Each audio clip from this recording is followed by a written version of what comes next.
So today I would do something different. Not totally different from the things that I've done before, but it's not the usual thing.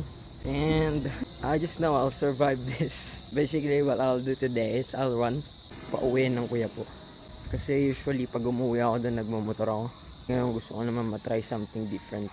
Tagal ko nang gustong gawin to last week pa, kaso dahil sa lakas ng ulan kaya ako nagkaroon ng chance. Bali mga gamit ko, drop off ko lang sa kapatid ko.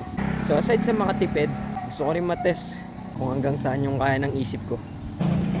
Nung na-drop off ko na yung gamit, sabi ng kapatid ko bagtit. Yung bagtit kasi sa amin parang baliw. Ay medyo malayo-layo kasi, more like 24 kilometers yung kuya po mula dito. So parang like half Mary siya.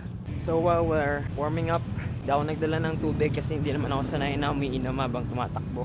Hindi rin ako dala ng pera para wala akong backup plan na sasakay kung sakali mapagod ako. Kung hindi, yung choice ko lang is tapusin yung takbo.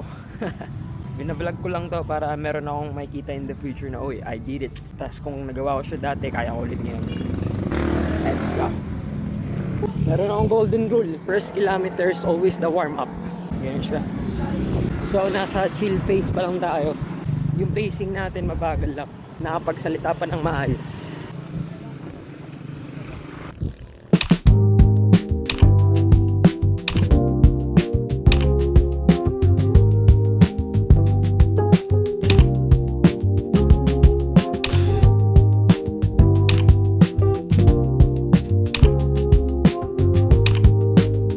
Starting to take toll in me. Namimiss ko na yung dampi ng tubig sa lalamunan ko.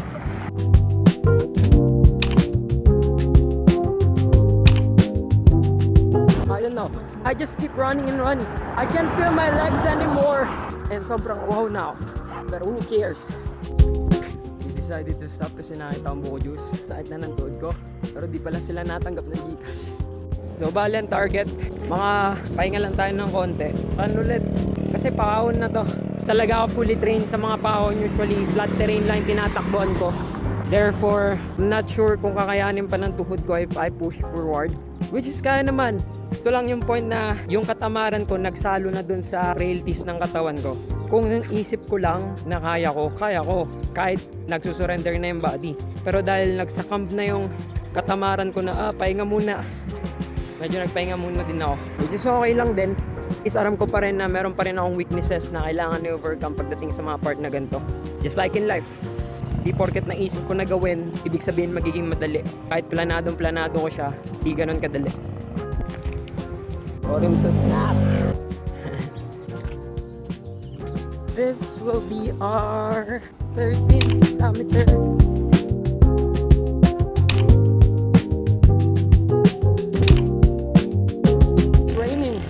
But it's fine. Let's go.